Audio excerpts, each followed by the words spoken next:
Hi!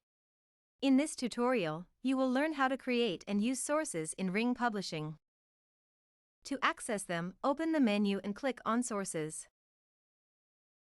You will see a list of sources that you can sort alphabetically, by creation date, or modification date. To create a new source, click on Create Source.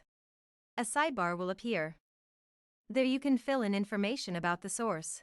Add the source name, source image, usually a logo, URL address, and optionally a motto. Check if the source is set as active. At this point, you can also create a subpage for the given source. If you want to edit an existing source, select the three dots on the right and choose Edit.